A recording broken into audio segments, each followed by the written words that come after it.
Start with Doug Luzader live in Washington with where the Russia-Ukraine peace talks stand now. Doug.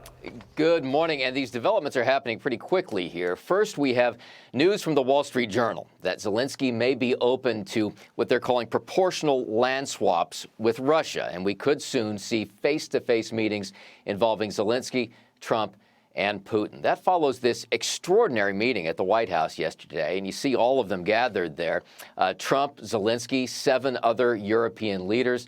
The deal that seems to be emerging here would require Ukraine to cede some territory to Russia in exchange for security guarantees from the U.S. and European allies, something similar to Article 5 NATO protections, even though Ukraine would remain outside of the NATO alliance. The president wrote on Truth Social, "At the conclusion of the meetings, I called President Putin and began the arrangements for a meeting at a location to be determined between President Putin and President Zelenskyy. After that meeting takes place, we will have a trilat, which would be the 2 presidents plus myself."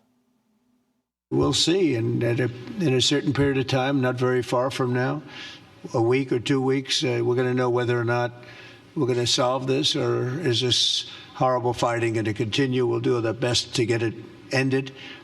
And I believe you have 2 willing parties, and usually that's good news. Now, for his part, Zelenskyy emerged from this meeting ready and willing to engage with Putin. We supported the idea of the United States, of personally of President Trump, to stop this war, to make a diplomatic way of finishing this war, and we are ready for Trilateral, as President said. And the big question now is whether Russia would be willing to accept these NATO-like protections for Ukraine to bring this war to an end. Yeah, Doug, that is the question after the Russian foreign ministry yesterday said that they would not, but President Trump said that he got a different message from Vladimir Putin, so clearly more needs to be hashed out as progress is being made. Doug Luzader, live for us in Washington. Doug, thank you. Thank you. Let's bring in Heritage Foundation Vice President of National Security, Victoria Coates. Victoria, good morning to you. Great to see you. I mean, what a remarkable day yesterday, with a room full of global leaders all united in trying to end this war. So where do you think things stand today after these major discussions yesterday? Well, good morning, Carly. Yes, I mean, this has been an incredible 72 hours ever since the Alaska summit. And what we're finally seeing here is an American president take a leadership role and say, you know, I cannot tolerate this kind of violence and killing in Ukraine, this kind of disruption in Europe, bringing together all of those European leaders. And so as you look at a room like that, what you see is a reinvigorated NATO under Secretary General Mark Rutte and under President Trump, a NATO that is actually going to invest 5% of its GDP in defense. That's something President Trump got in April, in the Hague summit. And that is what is going to be a deterrent for Europe. And so it's from that position of strength that President Trump is saying to President Putin, let's wrap this thing up. Let's get this done.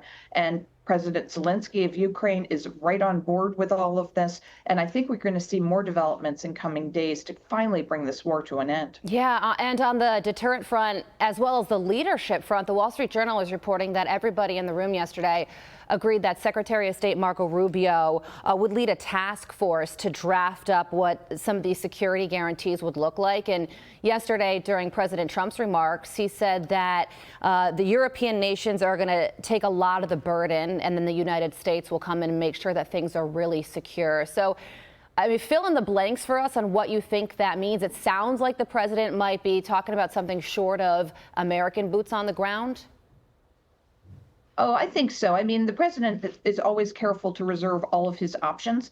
So, you know, he's not saying he will or will not commit to, you know, American troops. I think that's highly unlikely at the current juncture. So what he is willing to do is say the United States will sell $100 billion worth of arms to Ukraine over a period of time. There will be more arms that will be sold to the EU. So they will purchase those for deployment in Europe. That's so different from what we've seen over the last 3.5 years, where we just had emergency supplemental after emergency supplemental jammed through the United States Congress. And the thing about these emergency supplementals is that's just more debt on the U.S. taxpayer, on us and our kids. And we just can't sustain that any longer. So he's setting up a new paradigm where Europe pays for Europe's wars. Yes, the United States assists. Yes, he's providing just invaluable leadership to try to get out of this crisis. But that we as the United States have other things we have to attend to. So we need to get this wrapped up. So I think this is just a whole new framework for the situation. Yeah, and really quickly, I just mentioned it. What's the deal with the Russian foreign ministry now saying that they reject the NATO-like security guarantees? How big of a deal is that? Well, Minister Lavrov is not really a decision maker in the Russian hierarchy. He's running around in a CCCP T-shirt in Alaska. I really don't think it matters what he says. What matters is what President Putin says. And apparently, President Putin said to President Trump yesterday that he's ready to talk. Okay, and looking ahead, President Trump said yesterday that there's going to be a one-on-one meeting between Vladimir Putin and Vladimir Zelenskyy. They're working on that right now before there's a trilateral between Putin, Zelenskyy, and Trump. I mean, Victoria, what's that going to be like? These two leaders, Zelenskyy and Putin, in a room together, two people who would undeniably kill each other if they could, but in this setting would be engaging in diplomatic talks without President Trump there. Yeah, Carly, in a word, that meeting is going to be fraught. There's a lot going on there. I think it's encouraging that they're even considering it. That wasn't even on the table 2 weeks ago.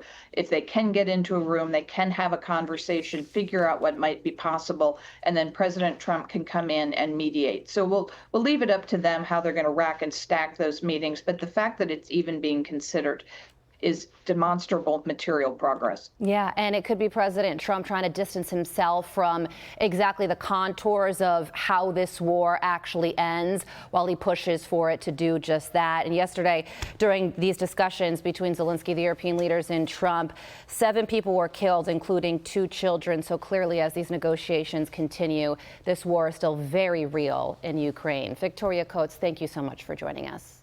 I'm Steve Ducey. I'm Brian Kilmeade. And I'm Ainsley Earhart. And click here to subscribe to the Fox News YouTube page to catch our hottest interviews and most compelling analysis.